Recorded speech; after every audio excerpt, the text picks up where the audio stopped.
2022. I am your co-host, Ryan Smith. Alongside me is former NFL tight end Benjamin Troupe, formerly of the Titans, the Raiders, and the Bucs. Also played tight end for the University of Florida as well. My guest today, he is the sports director over at WCNC Charlotte. We've had him on my podcast for the Panthers called Inside the Vault, if you're familiar with that. But here on Winning the Division, we have him once again. We have Mr. Nick Carboni joining the pod. Nick, how's it going? I'm great. Thanks for having me, guys. Yeah, so good to have you, Nick. Let's just start with, obviously you report on the Panthers at WCNC, and you're just kind of a 4,000-foot view of the regular season. Give us a recap of your thoughts on this 2024 version of the Carolina Panthers, who are currently picking number 8 in the draft come April. Yeah, so what I thought at the beginning of the season is also what I thought at the beginning of the last 3 seasons or 4 seasons or 5 seasons or 6 seasons. What you want to see at the end of that year, especially under that new head coach, which they had to do 2 years in a row here, is the team trending up and the quarterback trending up, specifically, obviously, former number 1 overall pick, Bryce Young. That happened. The path to get there was rocky, interesting, fascinating, all of the above. Not sure we'll ever know the true plan that the Carolina Panthers had for bringing Bryce Young back. I assume it did not include a car accident in South Charlotte that banged up the thumb of Andy Dalton and took him out of the lineup and forced their hand to play Bryce Young again. Yeah. But in the end, you had more than double last year's win total with 5. No, it doesn't seem like a lot to fans of other teams around the league that are listening, but in Carolina, this is a feel-good offseason all of a sudden. And it's the first offseason, Ryan and Ben, since 2019, where this franchise isn't looking for a new head coach, a new general manager, or a new quarterback, or some combination. And as Ben and Ryan know, those are 3 massive positions on any franchise. You want that continuity. They're getting that. And they're getting that with their entire coaching staff, at least the kind of tentpole coaches, if you will, in the coordinator positions and head coach too.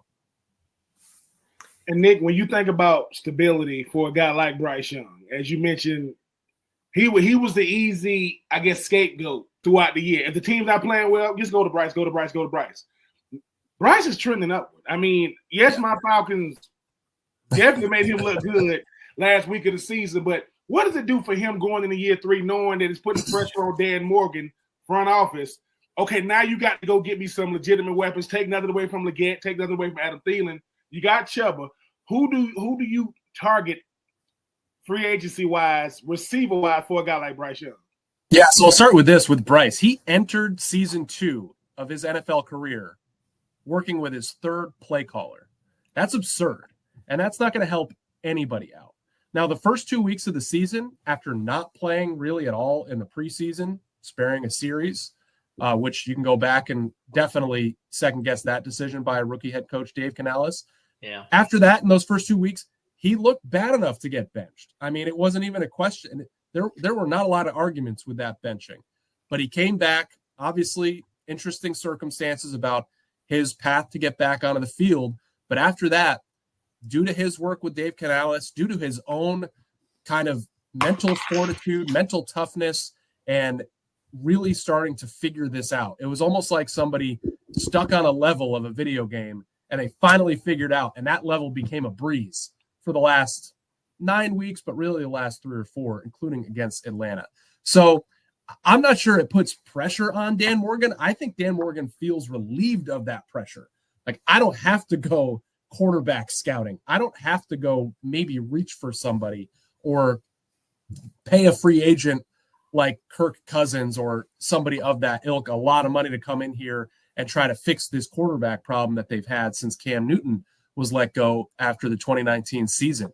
It allows Dan Morgan in the front office to attack those other needs, Ben, as you thought. So the biggest need really in Carolina will help Young indirectly if they fix it, and that's the defense. The defense gave up the most points in NFL history this year in terms of total points, obviously a 17-game season. They had bad injuries. Derek Brown, Shaq Thompson were out most of the season, but there's a lot of holes there, and that's got to be fixed, and that's going to help Bryce Young. So I would anticipate their first pick at number 8 would be defense.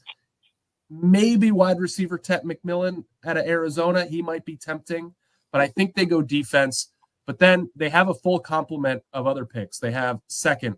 They have 3/5, I think, without looking at it. They have a 6th. Dan Morgan's done a good job of piling up picks from other teams here in the last 2 off seasons. So that's where, maybe day 2 you grab a receiver. You could have had Xavier Legette day 2 or Ladd McConkey day 2 last year. You could probably find a good receiver day 2. But I think absolutely they're not in the best cap situation, but they may have some freedom with some restructures, with some cuts to be in the T. Higgins sweepstakes. I believe Chris Godwin is an unrestricted free agent. You got to think about Dave Canales and his connection with Godwin in Tampa and how much he can help Bryce Young. A discount? So, you think Chris Godwin come for a discount because he's coming off injury? I think so. Yeah. I mean, it's not going to be T. Higgins money. That would scare me personally, but Ryan don't like to hear anything good about the Carolina. Like, don't, because T. Higgins is obviously the home run, right? Yeah, absolutely. But then God, they say, listen, man, we want to give you we ain't gonna give you, Justin Jefferson dollars, but coming off an injury, because I think he got hurt right after the Super Bowl, I want to say. Then he said got re-signed by Tampa. But so is the T. Higgins? Is that what everybody around Carolina? Yeah, that's a different tier. And yes, T. Higgins is absolutely Charlotte's favorite son right now. And I'm not sure, besides playing in the ACC championship with Clemson, he's ever set foot in this city.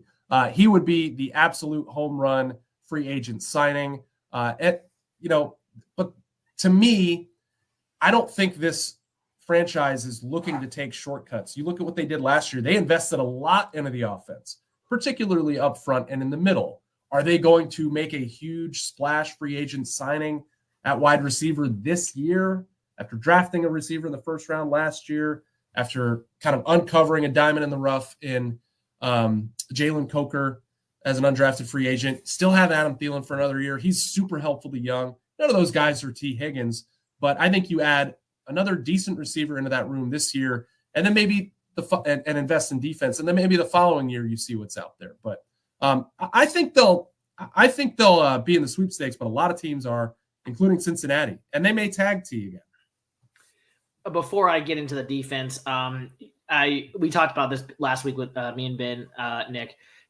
I'm assuming you saw the Panthers Twitter just foaming over the mouth about the Garrett Wilson situation. So do you have any comment on that? Do you feel like that might be a realistic possibility for the Panthers, or do you feel like that's just kind of blowing smoke and people are just making too much of a comment on Twitter, if you will?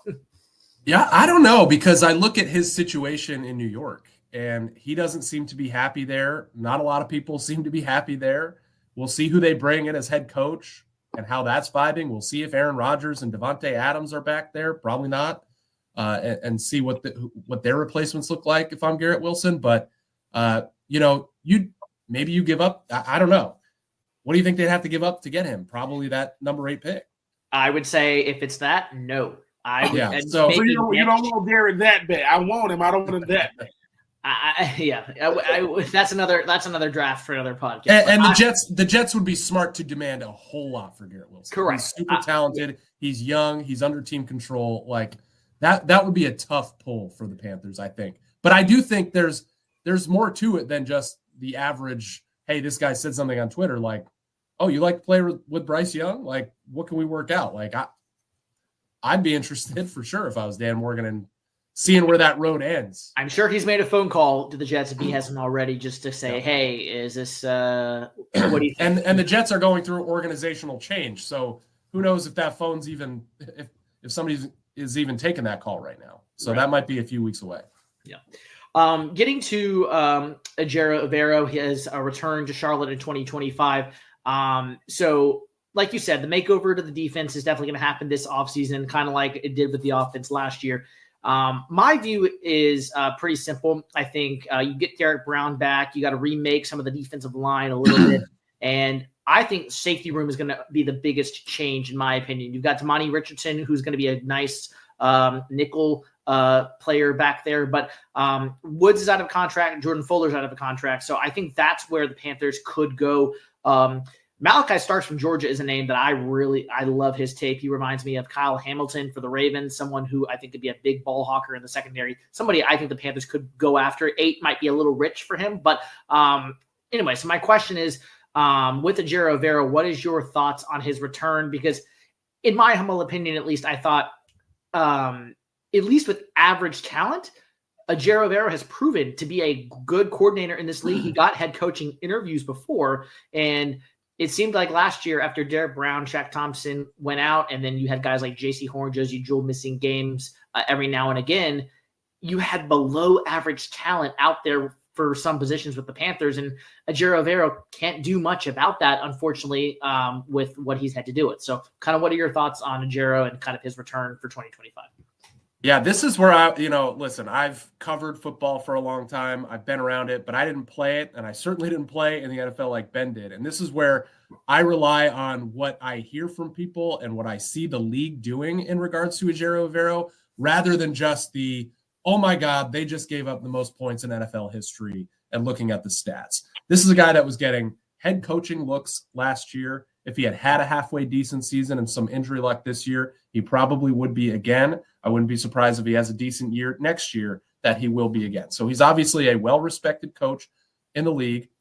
Dave Canales came in here from the outside and retained him, and now has retained him twice over. So I think there's a lot of belief in that building that he can put a good defense on the field. And despite the numbers, there was a stretch there, and it kind of coincided with Bryce's improved play. Because we know that's, a yin and a yang. The defense played well in spots. I mean, they gave up that really long scramble to Patrick Mahomes and lost to the Chiefs. Other than that, they played okay in that game. Same against the Eagles. They were very impressive against the Eagles, and they were still shorthanded there. So, the scheme didn't work with the injuries that they had and the personnel they had to put out there. I mean, they were absolutely taking guys like literally off the street and putting them in linebacker this year. I mean, when you're worried about a special teams guy like John Radigan going out of a game, like, oh my God, who is going to fill in for John Radigan? You're in trouble at that linebacker spot. So I think, in the kind of line with that continuity theme in Carolina, they do want to keep things settled and stable right now. They do believe in Ejiro Evero and his scheme. And in the locker room, talking to guys, both on camera and off to the side. Ben, I always love when we tweet out a quote from a guy in the locker room and fans on Twitter are like, well, what else is he going to say? Dude, I'm telling you, they will tell you stuff. Especially at the end of the year. Oh yeah, when he's getting ready, like we got our stuff and we get ready to walk off, we kind of give it up. Those are going to be the best ones because what y'all don't get, Nick, is this in the locker room. Sometimes, right, we do cheat sheets. So if I can hear y'all over there asking, I'm like, okay, I wonder what they're going to ask me. And sometimes, players will have a certain journalists or analysts or columnists that we like asking the ones that say, man, can I get a because players realize real fast, I'm just doing your job. It is not malicious. It's not, oh man, this play. And when let me say this, let me tell you the biggest lie I ever told. When I read your article, he didn't read the article. he read a section of a sentence and developed, but I will say those are the best ones. Them and mind you, once I know, like I know they still do it. I don't do this anonymous stuff. Listen, I want to say it. I want to talk about Coach Canales, but I want to say a source. No, I'm not a source. You don't got to do that because But I will say this though, with everything going on, what is more attractive in Carolina right now for a free agent? Is it Bryce Young or playing in the NFC South? Because it's a winnable division. Yes. And we are winning the division podcast. Yeah, exactly. So, it certainly it ain't the AFC North. It's not the AFC West that's getting stacked up with good young quarterbacks. You see what Bo Nix did this year. So outside of Baker Mayfield right now, and we'll see how long he can keep this play up through probably if Liam Cohen gets hired somewhere, he's going to have Baker's had a different offensive coordinator literally every year in his career. It's crazy. And sometimes multiple. But yeah, it's a winnable division. You have a quarterback that is ascending and looks like he can be, good to very good at least. It's a city that guys, we see guys retire to. It ain't Atlanta, but it's kind of like people feel comfortable here. And I think that does matter. The facilities, though, from a player's perspective, are not good. And I think that's been a drain on them. It's just one more piece of that free agency puzzle. when it's not the biggest piece, but guys care about that. So, I do think that players that hear about Dave Canales and Dan Morgan will like what they hear. And when they see what they see in Bryce Young, they're going to like what they see. And there is a chance to – it's crazy the Bucs have won this division 4 years in a row. I mean, credit to them, but I think that also speaks to the dysfunction of the other three franchises in the division in that span. Yeah. Go ahead, but did you? No, I was going. But to add to that, I didn't understand the importance of coach. You start talking about NFL. Mm-hmm. How would you describe the culture right now in Carolina? And the reason why I asked Nick is obviously, Cam Newton is he's in the media world now. He's very outspoken in the media. It's something he said. He said he went down there to do a 7-on-7 tournament. Yeah. And he said just walking in, he didn't see his pitches nowhere. Yeah. And his son was like, Daddy, where your pitches at? And he said somebody worked there, a janitor, I don't know, said, go up to the second floor. Do you think there is some level of mending that needs to happen between the front office and Cam Newton? Only because, he is the face of the Carolina Panthers. Do you think there's some mending that could potentially, because him not being, I don't know, what's the fullback from Coach Carolina that broke the keep pounding? Matt Rule. Matt Rule. I'm saying, wait. What are you talking about? Fullback from Coach Carolina that played with the Carolina. He broke the keep pounding one. He used to dance. Was that Jonathan Stewart? That was either Jonathan. I think it was Jonathan Stewart, or maybe it was Kuechly. No, it was the fullback, not Stewart. It was like the fullback. Tolbert? Yes, Tolbert. Because, and the reason why I'm asking Nick is I've seen, Thomas Davis. I've seen Luke Kuechly. I've seen, Julius Greg Olsen. Yeah. And it's almost weird to say, where's Cam? Like, do you think 2025, not that it has to be that year, does Cam Newton coming back around kind of help reshape the coach? Because, if I'm a Panthers player, I'm thinking, hey, man, what's going on with Cam Newton not being around the facility at all? So I'll go real deep on this one. The culture here has absolutely sucked since Cam left, Olsen left, Kuechly retired. That all happened like Matt Rule came in, college coach, wanted to do his college coach thing. I think he had a lot, and I think owner David Tepper had a lot to do with the fact that they don't prompt the keep pounding chant. They're just like, well, fans will just do it. They didn't really lean into that as much as I think fans would like.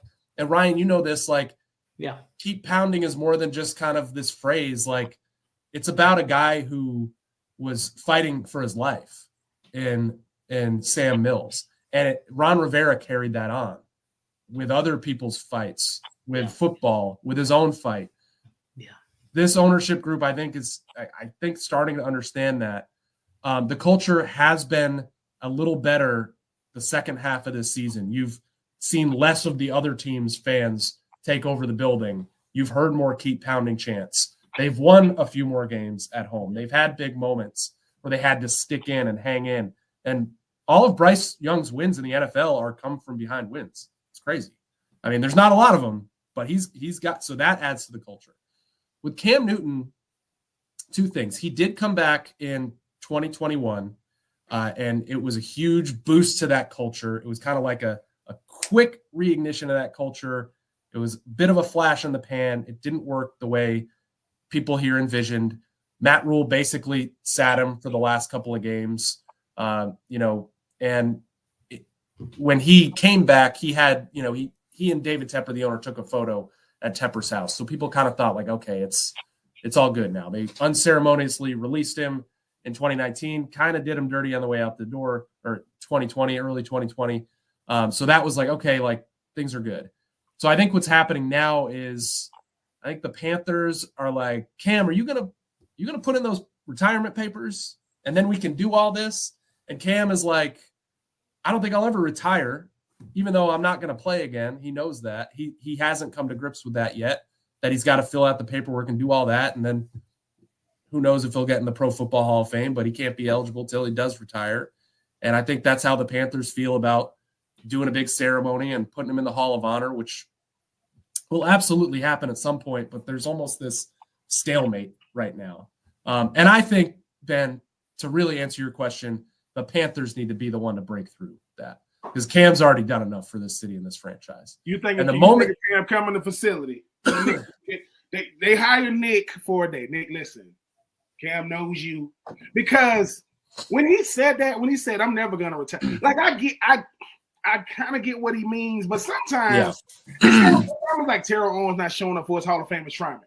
Certain stuff you go, it's when you're, I don't know how old Cam, I think it's like mid-30s. 36 or 37. Okay. Yeah. Stuff, decisions you make when you're 36, they're gonna haunt you when you're 46. You're gonna do like what? Because it just doesn't. Everyone knows, Cam, you can't come back because you're box office. You can't be a backup, no matter who's a starter. Do you think if he comes in and they got the retirement papers like on the chest, like saying, "Look, Cam, we're not trying to publicize this, but dude, like we literally can't until you." Do they got to bring Usher? I think Usher got a song called "Ready to Sign Papers." That's different papers, by the way. Yeah. Do you think it's just Cam being not that he's wrong, but you think it's a little level of pride and pettiness in him? So I'm just gonna hold it hostage for as long as I could. Steve Smith or Julius Peppers, is there somebody that played with him? Could Greg Olsen potentially? I think of those names, it would be Olsen or Davis.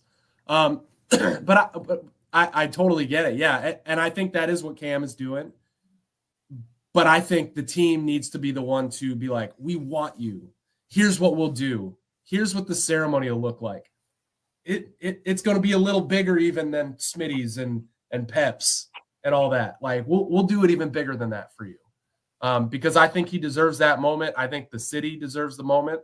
I think if things keep trending a little bit up, it'll be a perfect time to do it. I think you mentioned like if they hired me for the day, Ben, that'd be the first thing I do, because that'd be like 100% positive PR for me. Here's the guy that brought Cam back. Listen, Smitty's in the building, so they got Smitty and Nick driving the car. So listen, I know what Cam Newton is. I don't know if we'll get through the gate. Don't know if we'll get through the front gate. We get through the front gate, knocking his door. It's like, and the reason why I say it is Cam Newton is what I'm trying to compare him. Cam Newton Steve Smith made it. But I watch him with Jake Delhomme and Steve Smith and Wilson Muhammad. You get this kid from Auburn. It's like, what in the world? And it's almost like he was just bigger than life. Game was bigger than life, by the way. But it's like to see it end up like this with an owner. Come on, man, you're a billionaire. I get it. Billionaires don't like being told what to do. I get it. But someone got to tell him, yeah, but you ain't Cam, though. Like, nothing against you, sir. Yeah. But Mr. Richardson, he drafted Cam. Mm-hmm. And now it's like we come to this, and Legends, the best player for any team, Nick Foles has a statue outside of Philadelphia. We got something. Would a statue potentially make Cam come back? I don't know. Absolutely. Like, that's what I'm saying. Like, you've got to make it bigger than the other ones. You've got to show him that you consider him the best player, best story, best person in franchise history, because I think, especially as we go on now, post Cam Newton era, where he was a little divisive in terms of the way he played, the way he carried himself, even in Carolina, I think a lot of those people that didn't like it look back and say, wow, what moments did he provide us? What stories that we'll tell forever did he provide us? How many times did he sell out his whole body? I wasn't surprised to see Cam Newton jumping on helicopters this weekend on that show. Yeah, that's just how he played football. He made sure he goes, what did you say, Smitty? Something for you and the missus to watch. And I was like, number one, I said, Cam held on Cam may never, that'll be his first and last helicopter jump gun. He held on to the bottom of that thing. He's like, I am not letting this thing go. Hey, man, that's Cam though, right? Cam, hey, man, he's I don't even know how that kind of stuff come about. Like, as soon as they go, where we going on a boat to jump on a moving helicopter? That's to put a bow on it, it's gonna happen. I think it would be perfect if it happened next year as things continue to progress in that culture. It would be like they'd win that game 50-10. I can't say 50-0 in the NFL, but that place would be juiced. Yeah. I know we only have you for a little bit more time, Nick. Before I get to my Well, I'll get to this now, and then Ben, if you want to, anything else you want to ask him to. The news broke today, Ben, that the Panthers parted ways with head athletic trainer Kevin King, and then their health and performance director as well, Andrew Athloff. And I apologize if I'm mispronouncing those names a little bit. So obviously, Nick, you've confirmed this news. Ben, you're a player, so my question to you is this, and obviously, Nick, you can comment on this too. As a player, how many training staffs did you have on your teams, and did you know the difference between the training staff? Like, did you ever have one that you're like, yeah, these guys are top notch, they're like really good, versus, well, they're good, but they're just, you could tell there's a difference between a top notch staff and one that may not be quite up to the caliber of a top notch staff, if you know what I'm trying to say. I was with the Titans the longest. And I mean, they were top notch for this reason. They had we had this little guy. His name was Taki, really small Asian guy. Albert Hainsworth was about 6'5" at that time, maybe 330, right? At the time, Taki every single day, had to stretch Albert Hainsworth's legs out. Now Albert's legs are bigger than Taki. And you see this little guy up on and listen, he's sweating, and he did it every day before practice, every day. He never complained one time. The reason why Taki is significant is this. Taki's all of 5 feet, 100 pounds, maybe. We had a dude, and then we had another trainer. We had a trainer by the name Joey. Joey is about 5 feet. They're about 200 pounds together. When Steve McNair, when they were gonna cut him, they told Taki and Joey, "I'm coming in the facility. Steve McNair's coming in behind me. I ain't nobody. Listen, to compare, that's the franchise. That's Cam Newton, basically, of this franchise. The two smallest guys on the staff, one a trainer, one equipment man, held the door for dear life and would not let him in. Because they said if he came in the facility and he got hurt, they would have had to pay him. Let me tell you something. When people talk about the business of the NFL, that's the part that don't make the papers. They take it, and they were the two most loyal to him. It was crazy seeing them when I'm coming to the facility. Why do y'all? I'm like, why are they standing there? And they just imagine two little guys holding the door. And to get this is why I say if you get somebody in the organization, Taki and Joey said, this is what they said. Please, man, just go get back in your car. And because he didn't want to he went and got back in his car. And he left. Yeah. And to me, I had a different kind of training staff. I got guys with Jeff. His name is Jeff. It's spelled with a G. I had those type of guys on the training staff. So if a training staff left, I think they probably. I don't like to use trainers as scapegoats though. Like don't you trying to bring performance on the field on the people that come on, man, don't do that. I think to me that's low. That's low because yes, if a team doesn't do well, you're gonna blame somebody. If it's not the coach or a position coach, trainers are people who are literally with their same team forever, regardless of the coach. They stay around. So for them to go, something happened, and I hope it. Yeah, and Nick could probably comment on this more, but my guess is Panthers have had a lot of soft tissue injuries over the last few years, especially, and that's just me just guessing out of my what. So you start blaming trainers for genetics. That's low, man. That's low. So yeah, I'm always cautious because like in this city, the Hornets had everybody twisted their ankle, sprained their ankle the last 3 years. They fired the training staff. New training staff came in this year. Still nobody's healthy. Ankles are folding up. Like.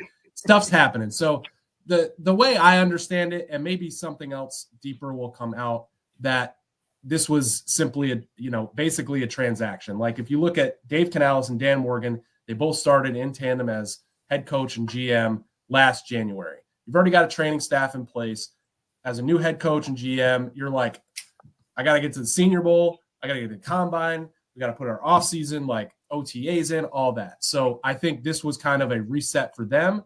And I also think that, I would not be surprised with the way these two guys have been in the league, for a decent amount of time for fairly young guys, that they've met some folks along the way that they really like and have wanted to bring in all along. So maybe somebody from Seattle, where they both were, Tampa, where Canales was, Morgan was in Buffalo as well. There's some Carolina crossover there. So, and Althoff, who's nutrition and performance, came in with Matt Rule. So he's a holdover from 2 coaching staffs ago. So to me, this is, okay, we got through that season. Now let's we did a lot of stuff on the field. We're going to do some more. Now we want to put a new training staff in, and here's some people we like. That maybe something else crazy will come out, but I was told it wasn't anything like nefarious or anything like that. But certainly didn't help that they had season-ending injuries the last couple of years to some key guys early. So Shaq and Derek Brown will do that to you, man. Derek Brown goes out. Yeah. Well, because they ain't gonna show the videos. Mike Dub is not gonna be with trainers and head coach. Yeah. It gets wild depending on who it is. Derek Brown goes out. It's like words going on. Shaq Thompson 2 years in a row. Austin Corbett's had 3 big injuries. Is it all related? And can you point to Kevin King, the head athletic trainer? I'm not sure. I think besides injuries, it has a lot to do with how they work with the players and the coaching staff and the organization. And, that there may be somebody that they really like and they just want to bring them in. Last one from me, Nick, and I'll let you get out the door, Ben, if you have anything else as well. What is your 2-step plan? And I say 2, it can be more than 2. I just made that number up. What is your 2-step plan? If you're a Panthers fan listening, people who just want to hear some optimism from this franchise for this offseason, what are the 2 things the Panthers have to do this offseason to put themselves in the best position for 2025? Yeah, I think they have to hit on their first 2 draft picks. So you're talking number 8 and then their 2nd round pick. So I think possibly 2 defensive players in that. So I think that's the first thing. That's how this team and this franchise is going to get to where it wants to go, in a meaningful and sustainable way, is to build through the draft and to add free agents where they can. Second step, I think, carrying over Bryce Young's confidence and processing and familiarity and comfortability with Dave Canales' system, which is something you really saw, not just in the last 9 weeks when he started to play better, but really in the last 3 or 4, to the point where Dave Canales finally, after the last game of the season, went, use my whole call sheet. Threw everything out there.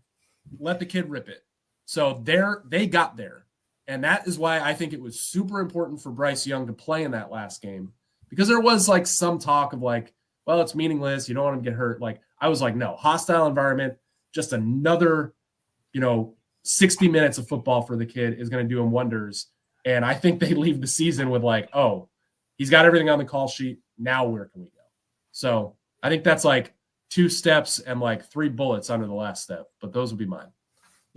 Nick, my esteemed co-host said something that I'm gonna reiterate. He said watching Michael Penix and Bryce Young reminded him of Cam Newton, right? And they won Matt Ryan. Do you see? I ain't talking about MVP Matt Ryan and Cam Newton, but having those. Neither was I. Neither was I either. Can you see them having those type of battles for years to come? Absolutely. And I was thinking that, and I'm sure you were, Ryan, during that game. I was like, okay, this is going to be a thing for a while. And to the point where it almost drives home, as much as we talk about how they need to fix the defense, they got to get better offensively around Bryce Young, because I'm watching Michael Penix dump it to Bijan Robinson. They got Algier, the running back, Drake London, Kyle Pitts, even though like his usage is like a roller coaster. If Kyle Pitts becomes a Carolina Panther, I'm never doing this show again. Kyle Pitts come to the Carolina. Listen, I love you, Smitty, Nick. We all respect him. If Kyle Pitts become a Carolina Panther, I'm a Cam. That's gonna be a double whammy for you. Oh my God, I'm a Cam Newton. I'm gonna treat this show like Cam Newton, the front office Carolina. Listen, man, nope, I can't do it. No. If they get a Kyle Pitts to Carolina, oh my freaking God. Yeah. And so it became very clear even during that game, like these two are going to go back and forth, and this could decide divisions in the future. So it's only going to make you – I mean, this is a franchise that drafted Thomas Davis to stop one guy, Mike Vick. So you better believe Dan Morgan's got his eye on what's going on in Atlanta and Flowery Branch, and is going to try to compete with that, because when the Bucs day is done, it's probably going to be Atlanta. Well, as we said at the top, our guest today here on Winning the Division, episode number 22, has been Nick Carboni. He is the sports director at WCNC in Charlotte. Nip, where can everyone find you on social media and anything that you have coming up that you want to plug, anything that you want the viewers and listeners to know about?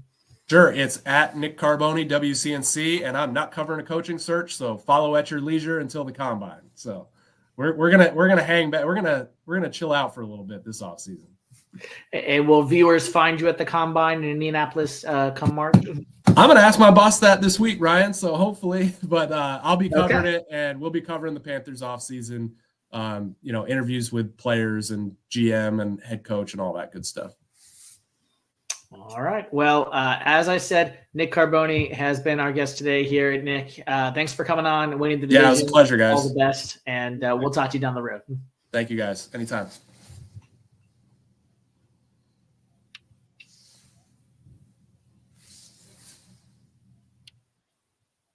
All right. Well, Ben, I know you like to comment on the guest for just a second, so I'll go ahead and let you. No. Nick, go ahead and do so. Listen, it is my sincere hope that Nick and Ryan get to break the news when Cam Newton is going to come out of retirement. He's going to sign the retirement papers right there. Bank of America Stadium. Smitty's sitting there with his suit on, like, just sign right here. Yeah, put your name right here. Initial there. And then I would say, you kind of turn with the paper and go, it is official. It is official. Cam Newton is officially retired. Bringing the balloons, you know what I'm saying? And then here come, there goes Steve Smith, and there go Greg Olsen, there go Thomas Davis, there go Julius Pep, But I got to get your thoughts real quick, Smitty, before we, continue with the show. Do you agree with Nick that Carolina had to extend that olive branch and say, listen, we apologize. We didn't do you right, Cam. We didn't let you come to Germany. Remember, that's how it all started, right? He goes, because his co-host is like, you ever been to Germany, Cam? Cam like, I ain't never been to Germany. Do you think that 2020? And would it be fitting for him to literally pass the torch to Bryce Young? Like he said he'll do it. Do you think it'll be, Yeah, I think it would definitely go a long way. I think the olive branch is in the Panthers' court.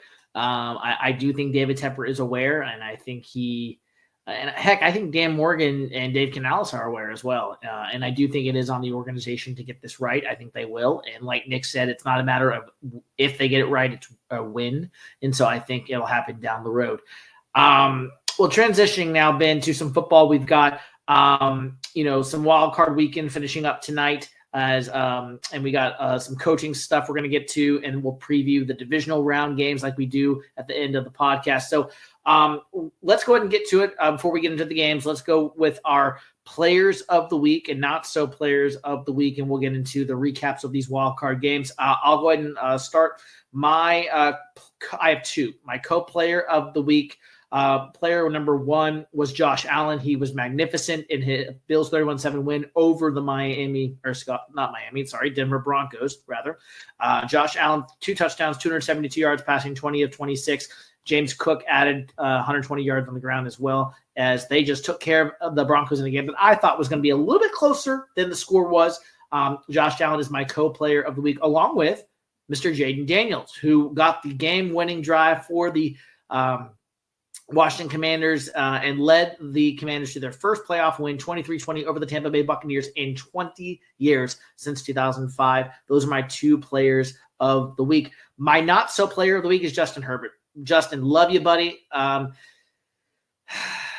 interceptions cannot happen in the playoffs. A quarterback who of your caliber, and yes, I saw this, Ben, and you can comment on this. On your players of the week, you may have Justin Herbert up there. I don't know. I saw this. Are we going to treat Justin Herbert like we treat Lamar Jackson with his playoff struggles? And yes, I'm going to say it. Herbert was not good. He was just flat out not good. And I think without bringing race or something else into it, I mean, just judging by quarterback play, Justin Herbert. In his 4 interceptions, you cannot toss 4 interceptions unless you're a Jared Goff in the regular season this year, who tossed 5 and still beat the Texans. But normally, a quarterback cannot throw at least 4 interceptions, well, heck, probably even maybe 3, and still win a game most of the time. So yes, Herbert was awful. I'll just say it. The one pick six, I think the first pick six, I think was the to make it. He had more interceptions in the postseason than he had all season. I think you only yeah. I mean, it was 13-6, and the one interception, pick six, to make it 20-6, kind of broke the camel's back there in the third quarter. But anyway, yeah, Justin Herbert is my not so player of the week. My players of the week. Sticking with that game, Derek Stingley Jr. Listen to me. He is a first-team All-Pro. Leave him alone, Justin Herbert. He had 2 picks on you, right? One of them almost was a pick six, and he kind of sealed the game with the second pick. I mean, the kid is just, listen, I know your favorite cornerback right now, Smitty, is J.C. Horn, rightfully so. Derek Stingley Jr., I mean, he's good. He is. He's ridiculous. My other second player of the week, Zane Gonzalez. I know Jaden Daniels got him down there. Former Panther kicker. Right? Listen, and I got to say this. If Zane Gonzalez does suffer from OCD, when I was saying what he was doing with his hair, I'm just talking about his routine. I'm never, ever talking about nobody's condition. And it was dramatic, but he did get it in. So shout out Zane Gonzalez, right? My not player of the week, Minkah Fitzpatrick. Minkah Fitzpatrick did not want to be there on Sunday. I understand he's got to tackle his former teammate, Derrick Henry. He just didn't seem enthusiastic at all. He seemed disinterested. What is the former Panther we were talking about, Smitty, before the show? Cornerback Dante Jackson. Oh, Dante Jackson was even worse. I mean, Dante Jackson was like, man, let's get this game over with. I mean, and I'm just, and I always got to do some team units real quick for not playing. The Chargers O-line and the Chargers defense. The Houston Texans Will Anderson Jr. lived in the backfield this weekend. I mean, he was just there all day. And the Chargers defense, everybody had a lot to say about the Chargers D. Well, they was looking like Swiss cheese at a certain point. Derwin James dropped the pick, got up off the ground and ran about 50 yards. He knew he dropped it. They got, replay. But yeah, I am happy for the Washington Commanders. It's been a long time since they won a playoff game, a long time. Shout out to Zane, and I'm not going to pile up on Justin Herbert, but I'm like you, Smitty. If he's a top-tier quarterback, we got to judge him like we would Joe Burrow, like Lamar Jackson, Jared Goff, and so on.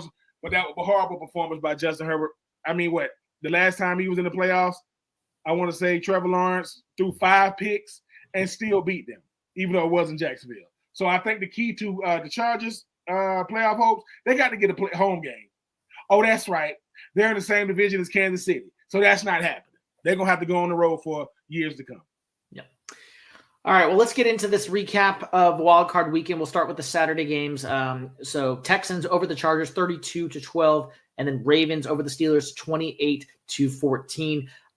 Let's just get since we're a little behind, let's just get a thought or two on each of the games, and then we'll go into Sunday's slate. My thought was I'll just do one for each game so you can get yours in. Texans looked really good. CJ Stroud was got better as the game went along, but I thought the defense overall carried the Texans in this game. And Justin Herbert, we already talked about him. The Ravens, Derrick Henry played a monster game as usual. Lamar is that man. He is Michael Vick in the prime of his era this year, of this modern era, Michael Vick.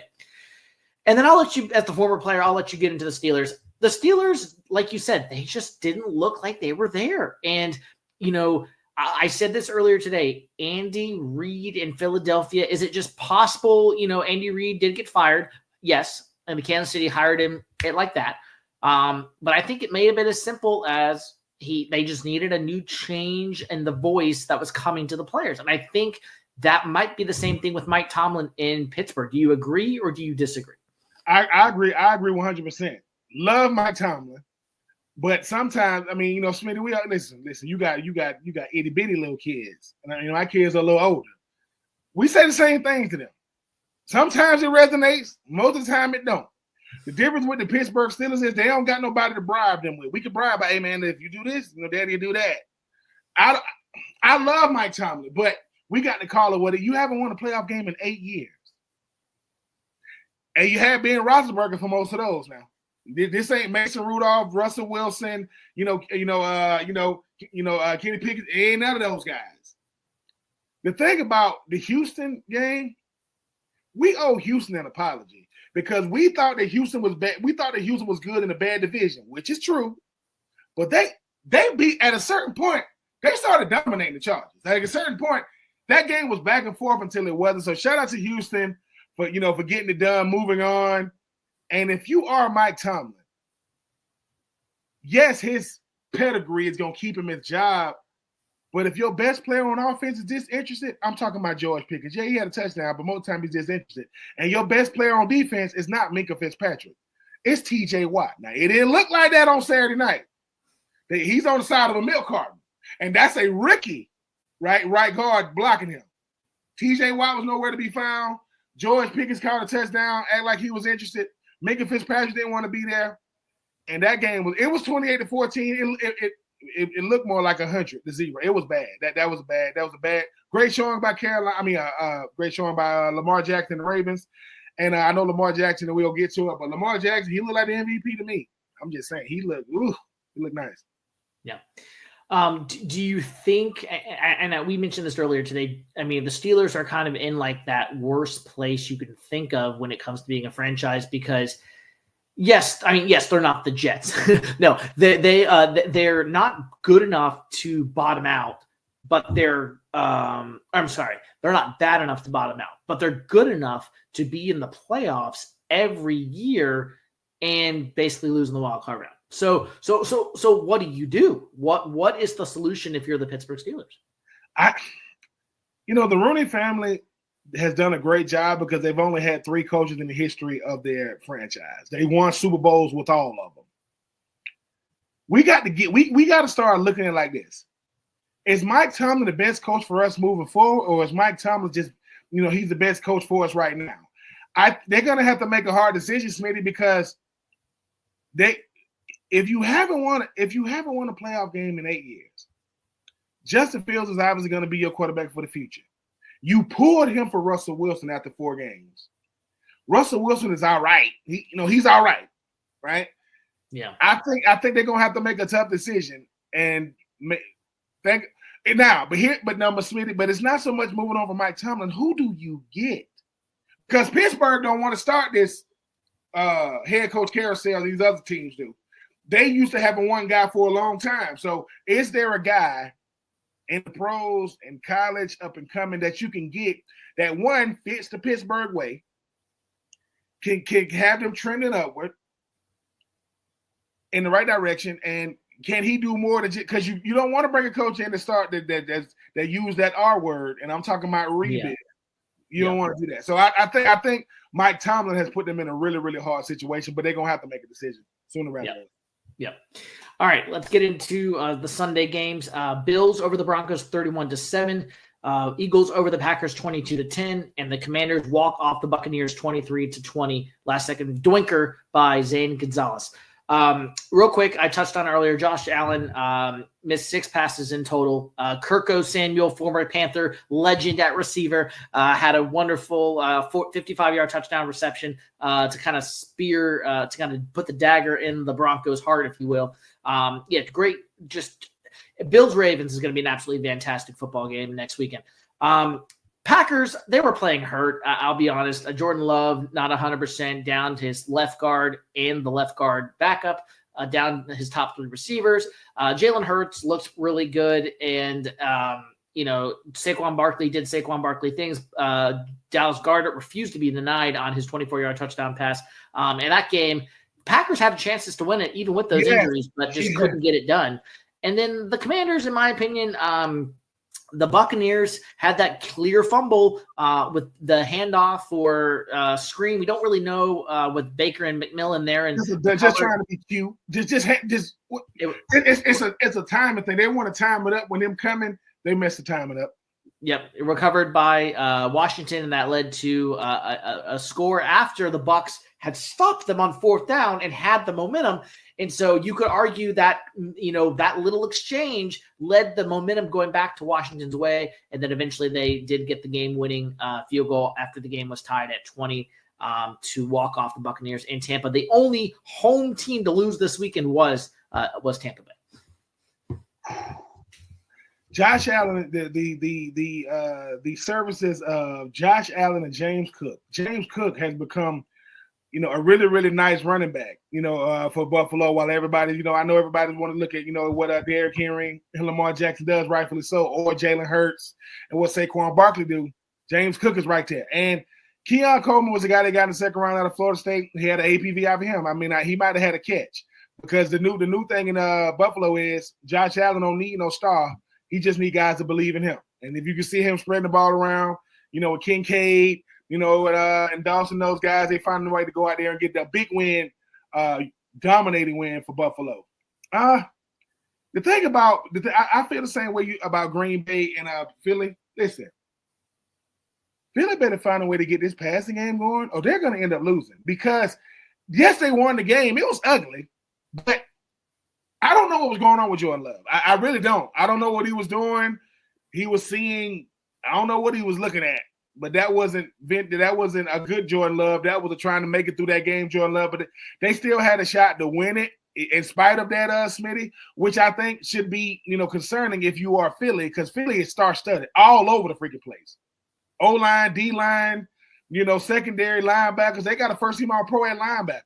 Shout out to Darius Slay, man. Coastal Georgia kid, Brunswick, Georgia, with a big pick. But shout out to Philadelphia moving on. Tampa Bay is gonna say, dude, we gave it. I don't like to use term like gave the game away. I don't like to do that. But Marshawn Lattimore cannot escape Mike Evans. He's down there in New Orleans now. He go up there with the Commanders. They still going at it.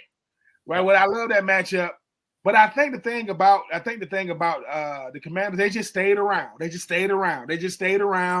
When you get the dumb turnover trying to get cute, when you just hand the ball off, you find yourself losing the game.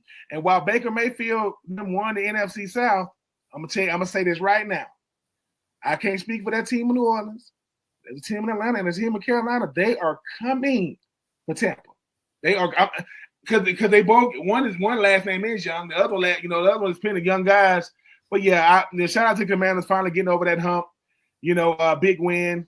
Bobby Wagner, former LA Ram and Seattle Seahawks.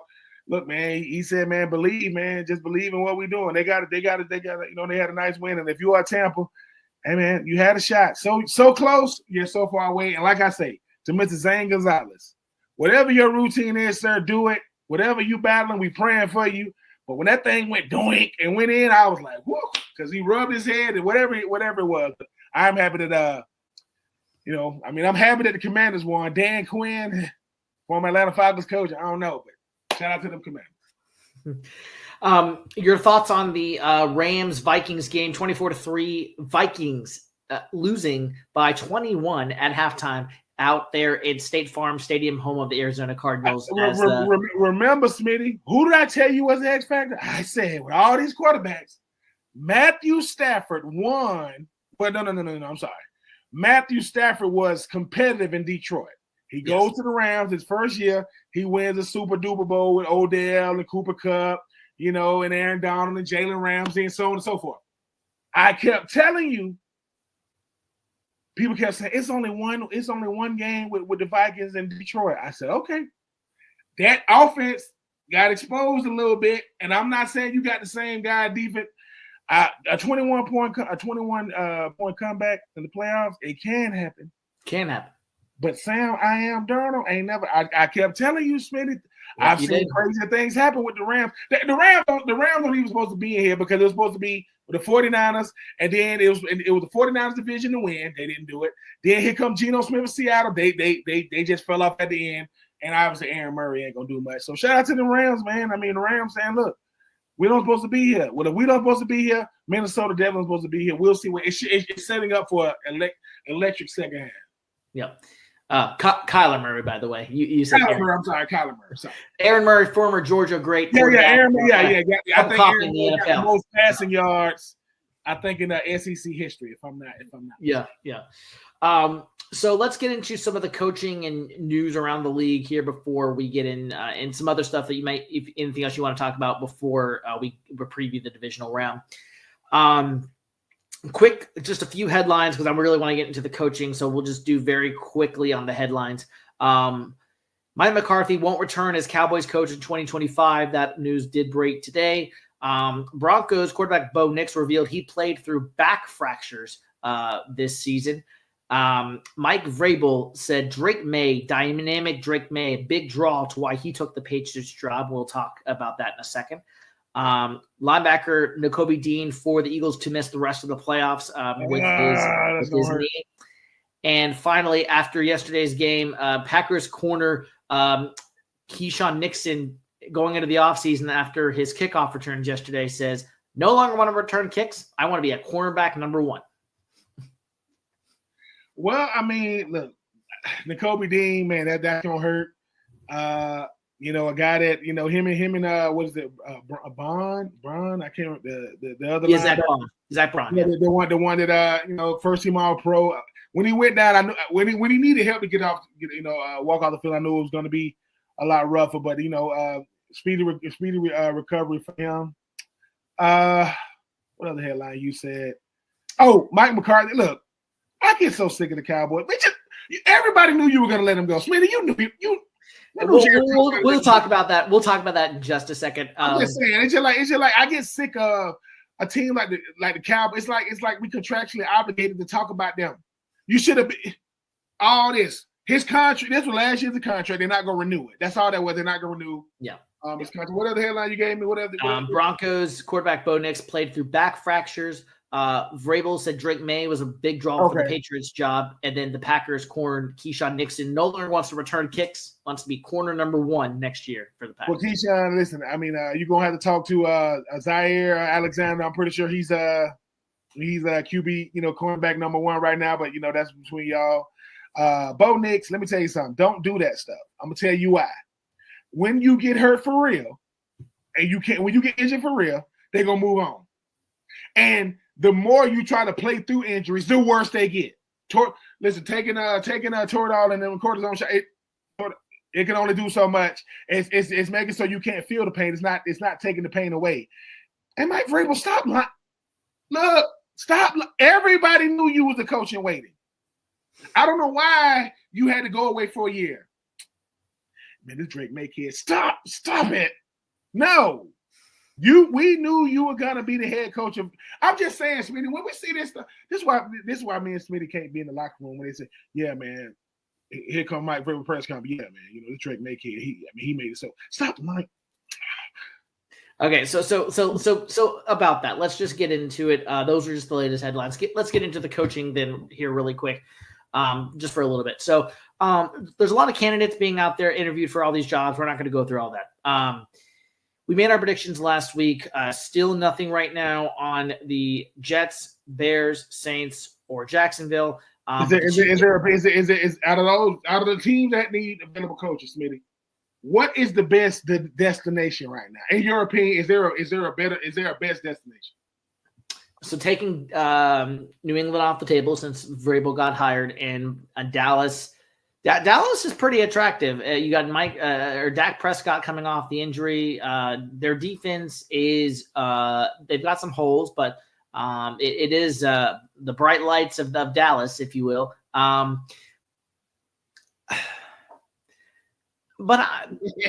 Using the ones I just said, Jacksonville has a lot of cap space, but Trent Baalke situation scares me. So I'm gonna say probably the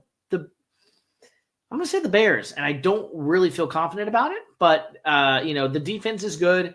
You got a lot of weapons on offense. Caleb Williams is a rookie on his rookie contract. A lot of cap space for the Bears as well. They got a high draft pick. So I'm going to say the Bears, and then the least desirable, which you didn't ask me, but I'm going to tell you, is probably the New York Jets with the stories, of course. With the stuff that came out last week, and just they've got the longest tied for the longest drought in the NFL right now in the playoffs, between playoffs berths. So give me the Jets as the least desirable right now. The Jets is the least desirable. You know how? Because Rex Ryan want to be the head coach. Rex Ryan, we already seen this story before, and he's already been rumored to be out of the running. So he's not. Okay, yeah. Listen, you're gonna stay right in the booth. Anyway, I think Trent Baalke in Jacksonville does scare me. But I do think it's still the most attractive because I think you're in a division that's very winnable. Like just like an NFC South. I look at the division as a whole, but I do think Trevor Lawrence is going to have a quarterback's coach or OC because he's not developing. He's not getting better. They're actually playing better when he's not in the lineup than when he is. Now, Chicago is very interesting because Chicago is a team that's always going to matter. Problem is they haven't been playing well as of late. I do think, Smitty, they got to get an offensive-minded coach. You got to have a guy that's going to tell Caleb Williams, Caleb, what are you doing? Like that's not gonna not Sean Payton type now. He need plays that take 5 seconds to pronounce, not 30. Because Bo Nix got to say the longest play in the world just to say we run the ball to the right. So I do think Jacksonville is very attractive. I think Chicago is very attractive. No one wants to play for the Jets. Notice I said, but no, forget coaching. The Jets. Oh my God. The Jets try to do what y'all do with Camp Confidential. They call it one Jets drive. No one cares. Like it's no. Really quickly, so we talked about those, the ones that just came open. Let's really quickly hit on those two. The one that's filled and the one that just came open. Dallas, what I was gonna say earlier on that was I can't believe they I mean, it is Jerry, but they did the whole thing with Mike McCarthy blocking him from interviewing for the Bears, and then they're just going to release him anyway. I don't get that. Can someone please help me? Dallas, listen. That's a low blow. It's always going to be a premier destination, but you got to deal with the circus, and the circus is Jerry Jones. Like he's the owner in the gym. You know Stephen Jones. His son is the president. He don't get to do nothing. He can't make no decisions. He's always in the camera when they showing the game. Anyway, Dallas is always going to be attractive because it's Dallas. Like, come on, it's Dallas. But who can you bring in, Smitty, that can win consistently? Because now Dallas can't be. Okay, just throwing this out here. Just throwing it out here. Smitty's takes here. Did they trade Dak to Tennessee? Bring in Dion, draft Shador. Wait. Now hold on. Now hey. Hold on. Tennessee doesn't have. Who says Tennessee is a rookie quarterback? They want a veteran. So we gonna take Dak as our quarterback. So right? Titans get their veteran quarterback who's been paid. Dallas get the number 1 pick.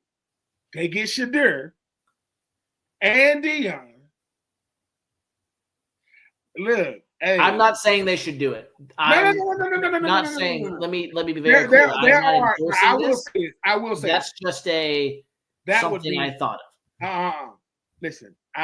You know what I just realized about Smitty? Smitty likes chaos like me. He just keeps it under. He keeps it. See this little glass right here? He just keeps it in the glass, and ain't nothing gonna come out. No. I'm gonna shake the glass up. It's like it looks like water. It's really Sprite. It'll poop. No, out. Look, sometimes, look, some of the teams in the NFL it's about the game. Some teams it's about the craziness. Well, with the Dallas Cowboys, it's about the craziness. It's because something happened to Dallas' business. Listen. Who's better, Dak or Shador? Well, Dak, because he's been in the NFL. If oh my God, that's a beautiful man. I do think the Dallas Cowboys are gonna try to have like a wild splash higher. And breaking news: Deion Sanders and Jerry Jones have spoken about the Cowboys vacancy that just broke just now. Breaking news. Hold on, Smitty. Let me just say this right here. What episode is this? Episode 22. 22. If Smitty's Smitty's takes comes true, me and Smitty going to Vegas. I'm just telling you, if it comes true, we're going, and I'm gonna get Smitty a suit, and he gonna be in front of me on the escalator, and I'm gonna get him to turn his head to the side. Yes, I'm just telling you. No, hold on now, listen. Cause let me tell you what Dallas is before it's anything else. It's entertainment. They want to be entertaining. I'm not saying they want to be entertaining more than they want to win, but at least they want to be entertaining. That's why Michael Parsons say all that crazy stuff on his podcast. Michael Parsons say crazy stuff on his podcast, but he knows he's Michael Parsons. He's one of the best players in the NFL, definitely one of the best defensive players, 2-time first-team All-Pro, second-team All-Pro. I'm not saying his play ain't up to par. I'm saying when or if Deion Sanders go to the Dallas Cowboys. All right. Real quick, Mike Vrabel, you've commented on him. He is head coach of New England Patriots now. Did get hired, replacing Gerard Mayo, who was out after 1 year. Thoughts on him as the new head coach there in New England, and do you think he's going to be a good job there? I think he'll do an incredible job. I mean, obviously, I'm still trying to understand why the Titans let him go. I'm just not understanding it. Titans was back to their glory years. We a couple of years removed from the Titans having the best record in the AFC, having the number one record at home field advantage. I mean, they got beat by the Ravens, but anyway. Mike Vrabel was built to be the head coach of the New England Patriots. I've spent the bulk of his years in the NFL with the Patriots, won Super Bowls. It's well documented. But Smith, I got to say this: if Drake May is the guy, so attractive. If this is the end of 2025 and they sitting where they sitting, where 2024 with the record wise, what are they gonna say? What Robert Kraft gonna say? Is he gonna send Mike Vrabel a note? We're gonna see, because I think Vrabel is the one they want the whole time. Well, the president of football operations, Chad Brinker, for the Tennessee Titans, said after they fired Rand Carthon that their new GM they're looking for has to have experience in scouting. Rand Carthon was started off as a scout. He became a head scout. Then he became a head of player personnel, which is nonsense. Then he said, "What we're going to do with the Titans?" You tell me what this sounds like, Smitty. He says, "This is what we're going to do with the Titans. We're going to draft. We're going to develop. And we're going to retain." That sounds like what everybody does. You want to draft. You want to develop those players. Then he says, "We're going to practice patience, not panic." Mm-hmm. Well, that must be a 2025 thing, because and people say, how long has Chad Brinker been there? He got there the same time Rand Carthon got. They got hired at the same time. Anyway, we'll see what happens. We'll see what happens. Do you think that Vrabel could lead the team to a winning record next year? Do you think that could happen in year one? No. And this is why. They're gonna beat Buffalo? Nope. Are they gonna be? Do they got a shot to go 1-1 against, maybe the Dolphins? Maybe, but I still got them losing to the Dolphins. They might be the Jets, but who cares? It's the Jets. So if you can't beat the best team in your division and you ain't nowhere near beating the best team in your division, I'm gonna say no. That's fair. But Mike Vrabel is a proven good coach. He's a good coach now. Really, really good coach. Okay. All right. Well, here are my and then the Raiders, obviously with Tom Brady there at the helm, we'll see what they do there. There's talk with Ben Johnson. There's talk with it's the Raiders, and they've been dysfunctional for a long time as well, like the New York Jets have. We talked about the Jets being the worst job. It might be the Raiders. Well, they've got a lot of cap space. They got your boy Brock Bowers out there. They've got First team all pro. Yeah. So and as those hires get made, we'll be on future episodes. We'll come in. We'll talk about all that. Let's go ahead and get to our last segment, which is previewing the divisional round. And I'm going to kind of slide in my overreactions from the week, and you can, because these all have to do with the games this coming up weekend. So you can kind of tell me if I'm crazy or not as we kind of do our preview of our divisional round games and things to watch. So here we go, divisional round preview here on Winning the Division. Texans, Chiefs, Saturday at 4:30, the first game up on the docket. Will CJ Stroud will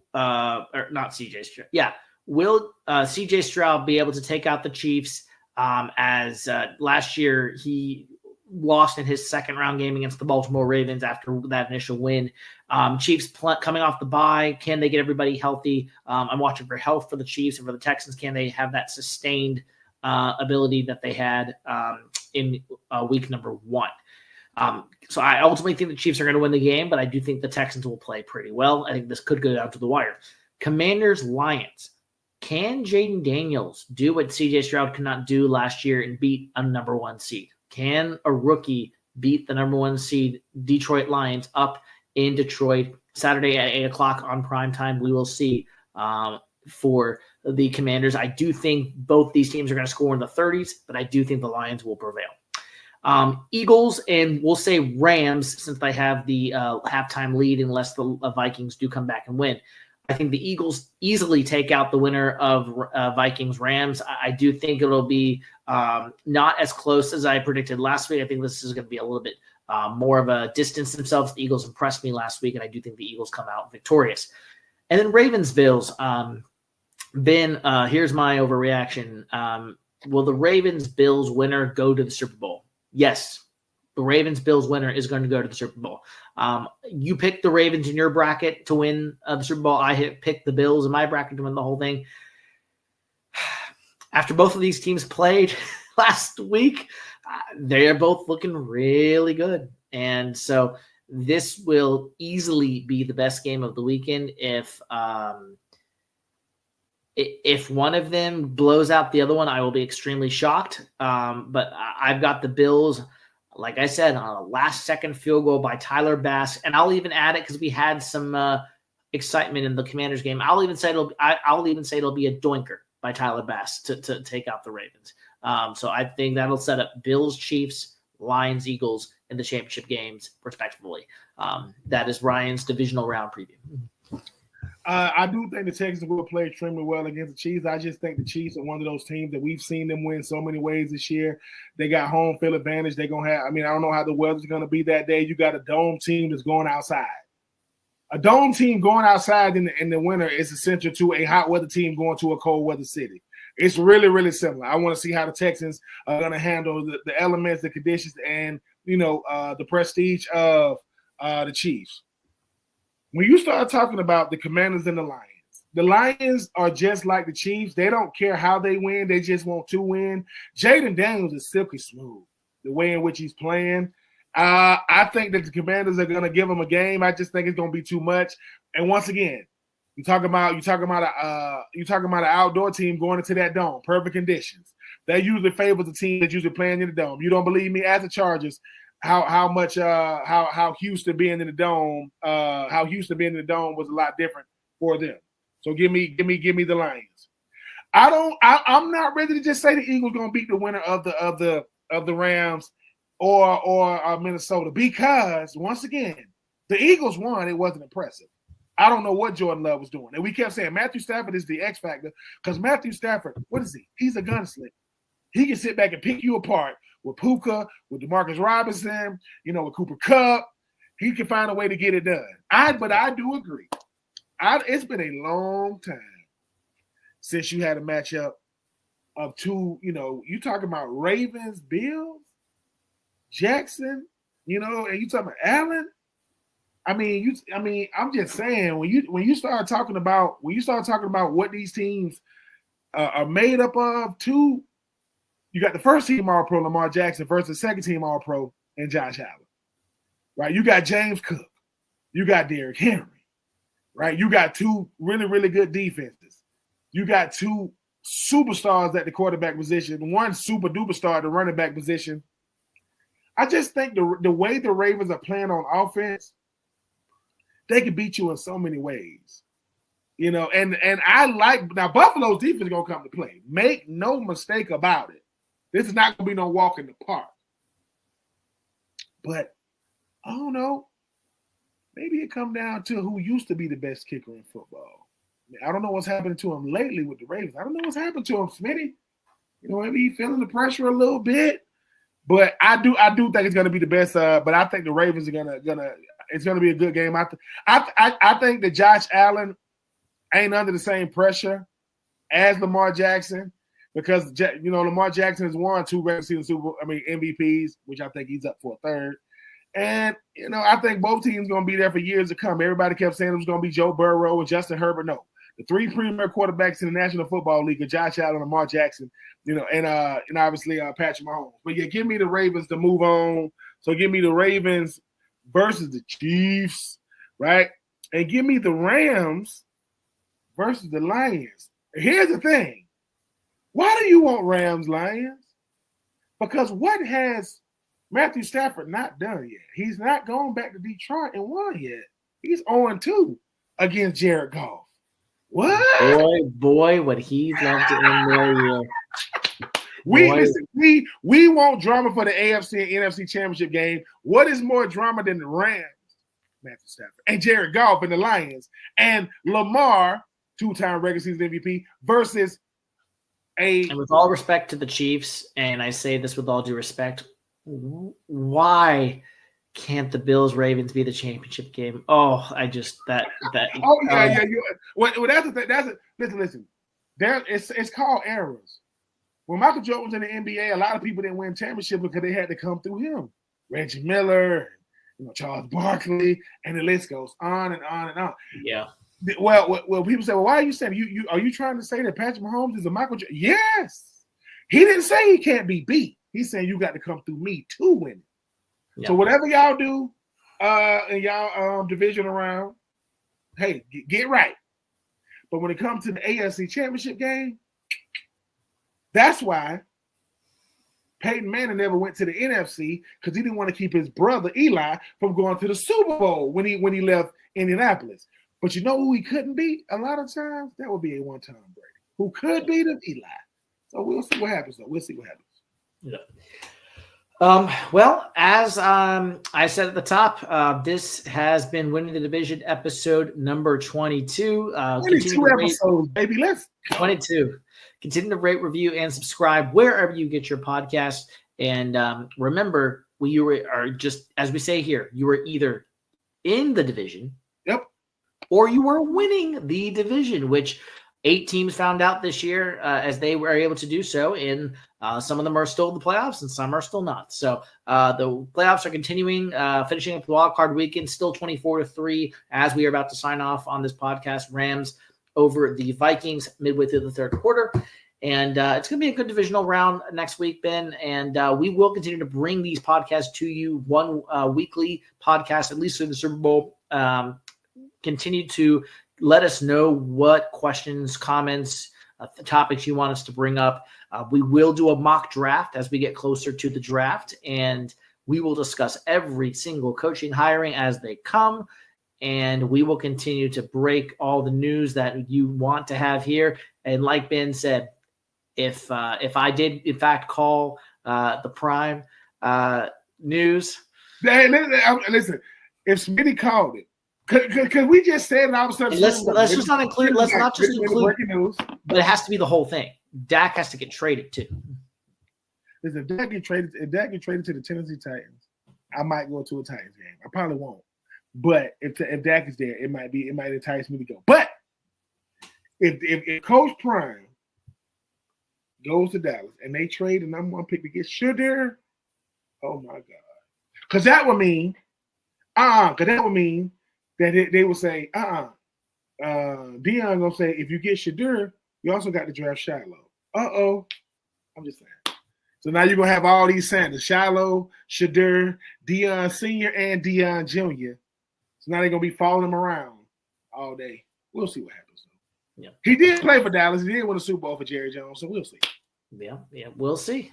For Ben Troupe, I am Ryan Smith. This is Winning the Division episode number 20. We will see you next time. Thanks again for subscribing, tuning in, and we'll see you again soon.